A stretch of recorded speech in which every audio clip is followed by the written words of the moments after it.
ini Pak SBY melihat pemerintahan DKI itu seperti apa dan harapannya di tahun 2023 yang tahun politik seperti apa melihatnya? Terima kasih. Assalamualaikum warahmatullahi wabarakatuh. Kalau kita melihat pemerintahan DKI yang merefleksi tahun 2022 itu masih banyak persoalan ya. Persoalan klasik itu masih terjadi ya, diantaranya banjir tahun 2022 juga terjadi ya, macet juga masih belum bisa teratasi, belum bisa terurai dengan cepat yang baik gitu ya. Kemudian masalah sampah ya, sampah itu selama ini masih sampah Jakarta itu sekitar berapa ton itu 6 ton atau berapa ton per hari itu ya, masih dikirim ke Bekasi Bantar Gebang yang menggunakan sistem landfill ya. Itu dalam beberapa tahun ke depan sudah tidak bisa menampung lagi. Makanya Jakarta seharusnya sudah memiliki pengelolaan sampah modern atau yang dikenal dengan Intermediate Treatment Facility atau ITF. Itu sudah akan dibangun di Sunter, bahkan peletakan batu pertama sudah dilakukan oleh Gubernur Anies Baswedan, tapi gagal gitu ya. Nah, itu juga masih masalah. Kemudian ada kegiatan yang menjadi ramai ya, Formula E ya, itu diduga terjadi korupsi gitu ya, dan sampai saat ini masih dalam penanganan KPK yang masih melakukan penyelidikan. Kemudian ini juga akan menjadi ya semacam gangguan atau permasalahan ya di pemerintahan yang sekarang yang baru.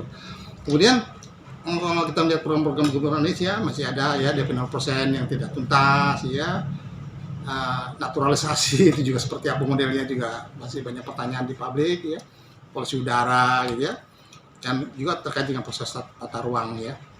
Yang terpenting lagi tentang persoalan-persoalan Jakarta itu bisa dilihat di instruksi Gubernur Anies Baswedan kepada Sekda pada saat itu Pak Romateli ya. Di situ bisa dilihat beberapa persoalan-persoalan strategis Jakarta yang memang harus segera tuntaskan ya. Kita bisa mengukur dari sana apakah sudah dituntaskan atau belum, misalnya pembangunan waduk-waduk dan lainnya gitu ya. Dari keseluruhannya kita melihat bahwa di tahun 2022 ya, hubungan antara DPRD dengan mantan Gubernur DKI Jakarta itu kurang harmonis ya. Ya, kita ketahui sempat ada ya keinginan untuk interpelasi Formula E gitu ya. Tapi pada prinsipnya pemerintahan pusat itu berbeda dengan pemerintahan daerah. Pusat itu kan terdiri dari presiden, legislatif, yudikatif ya. Tapi pemerintahan daerah itu berbeda. Itu pemerintahan daerah itu bersama-sama antara gubernur dan DPRD. Ini kita melihat di tahun 2022 ya, hubungan antar DPRD dan mantan Gubernur Anies Baswedan itu yang menurut saya kurang harmonis ya. Nah, terus bagaimana ini ke depan ini? Ya, sejak terjadi pergantian pejabat gubernur oleh Heru Budi Hartono, kita melihat ini ada harapan ya, ada harapan. Dan Gubernur Heru ini bukan orang baru ya, bukan orang baru di pemerintahan birokrasi Jakarta. Sebelumnya beliau ini adalah berkarir di Jakarta Utara ya, kalau tidak salah itu di Sarana dan Prasarana. Saya kenal betul ya, saya tahu beliau. Pada saat itu wali kotanya Pak Bambang Sugiono, dan beliau juga seorang wali kota yang berprestasi ya. Kemudian Pak Heru itu ditarik ke DKI, sampai ke istana, kembali lagi ke DKI. Dan Pak Heru ini bukan orang baru lah. Dia menguasai persoalan Jakarta, mengerti dan menguasai, dan serta menjiwai dan memahami lah teman-teman birokrasi itu. Kemudian yang terpenting ya, pejabat gubernur ini bukan ya, nanti orang mengatakan ya hanya gubernur giveaway ya, pejabat yang bukan itu bukan substansinya ya. Itu mereka yang tidak paham tentang proses demokrasi yang terjadi di Jakarta di Indonesia ya. Ini kan sebenarnya pejabat gubernur ini sama bobot politiknya atau bobot kekuasaannya dengan gubernur ya. Gubernur yang dipilih sama gitu. Artinya kebijakannya gitu ya, yang diterurkan, yang dilahirkan. Karena ini kan berdasarkan amanat putusan MA ya, bahwa menjelaskan pemilu itu pilkada menjadi bagian dari pemilu, yang oleh karenanya pemilu itu harus serentak sehingga pilkada itu dijadwalkan serentak di tahun 2024. Jadi ini amanat undang-undang gitu loh, bukan keinginan 1-2 orang, bukan. Jadi sehingga gubernur pejabat ini juga mempunyai kekuatan yang sama gitu berdasarkan undang-undang, sehingga tidak perlu ragu untuk mengambil kebijakan apapun ya. Itu yang terpenting ya. Kemudian tahun 2003 kita melihat ada harapan ya, karena Presiden Jokowi juga sudah mengamanatkan pada pejabat Gubernur Heru Budi ya, agar perhatikan 3 hal penting, diantaranya banjir ya, kemudian kemacetan, kemudian tata ruang ya. Tentang banjir kan Pak Presiden juga sudah bicara tentang waduk ya, yang sudah selesai di Bogor ya. Kemudian ini juga harus diikuti di Jakarta dengan dibangunnya sodetan. Kita berharap atau kita melihat di pembangunan sodetan Ciliwung ini akan tuntas di kepemimpinan Heru Budi, sehingga persoalan banjir Jakarta itu bisa lebih teratasi, bisa diatasi ya. Kemudian masalah lain adalah tentang normalisasi ya, tentang normalisasi sungai, pembangunan waduk, kemudian penggalian, penataan di sepanjang bantaran sungai juga menjadi penting. Ya ini kita melihat bahwa hal ini kemungkinan besar akan bisa dituntaskan satu persatu. Kemudian masalah kemacetan ya, sudah dibangun MRT fase kedua ya. Kemudian LRT juga angkutan massal ya, itu semua angkutan massal dalam program untuk dilanjutkan ya.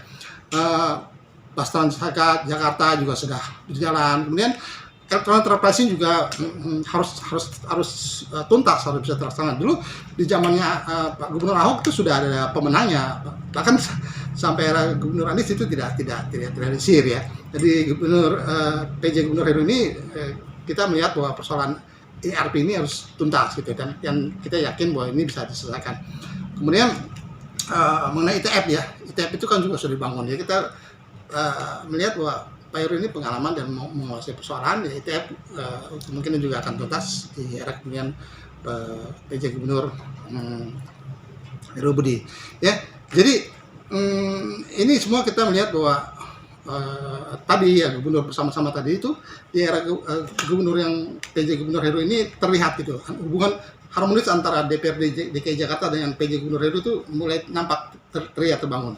Sebelumnya PJ Gubernur sudah mengunjungi DPRD, bersilaturahmi dengan praksi-praksi yang ada di DPRD. Ini menunjukkan bahwa betapa pentingnya pemerintahan daerah ini bersama-sama, karena memang begitu amanat undang-undang. Jadi Pak PJ Gubernur ini memahami betul substansi dari pemerintahan daerah. Nah, dengan demikian bahwa persoalan-persoalan yang berat pun akan bisa diatasi. Salah satu contoh misalnya persoalan Betawi ya. Betawi itu di era dengan mantan Gubernur Anies Baswedan itu terpecah. Itu tidak bisa diselesaikan. Tapi dengan adanya PJ Gubernur yang Heru yang kemudian bekerja sama dengan DPRD, dalam hal ini Ketua DPRD Prasetyo Adi Marsudi, persoalan masalah Bangsa Betawi itu bisa diatasi. Sekarang sudah bernama lagi Bersatu Kembali. Ini salah satu contoh ya. Dengan demikian bahwa kita melihat ada harapan-harapan ya, ada harapan-harapan baru di pemilihan PJ Gubernur Heru Budi Hartono terhadap Jakarta ya. Bagaimana dengan Formula E? Apakah tahun 2023 masih bisa digelar atau gimana? Ya, jadi begini. Tadi kan sudah saya singgung bahwa PJ Gubernur ini lahir kan diawali dari keputusan MK ya, Mahkamah Konstitusi, yang menegaskan bahwa pilkada ini ya dapat dianggap sebagai rezim pemilu, sehingga dengan demikian penyelenggarannya harus bersama-sama ya. Itu kemudian di program di tahun 2024. Oleh karenanya lahirlah undang-undang tentang pilkada serentak tadi ya, undang-undang, jadi undang-undang pilkada itu diatur tentang PJ Gubernur dan kewenangannya. Ya, terkait hal tersebut PJ Gubernur tuh mempunyai kewenangan yang mutlak ya, bisa memutuskan persoalan-persoalan daerah sesuai dengan kewenangannya.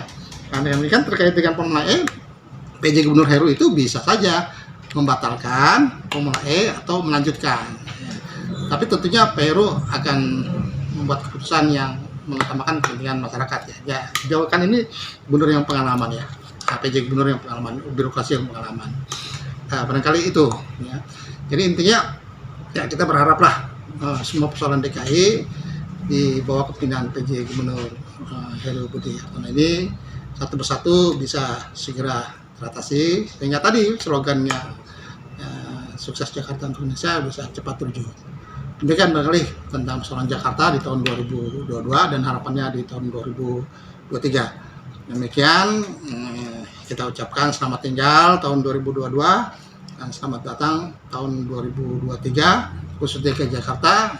Kita masyarakat Jakarta punya harapan baru dengan pejabat gubernur Heru Budi Hartono yang memang merupakan birokrasi berpengalaman di DKI Jakarta. Demikian udah topik kode ya.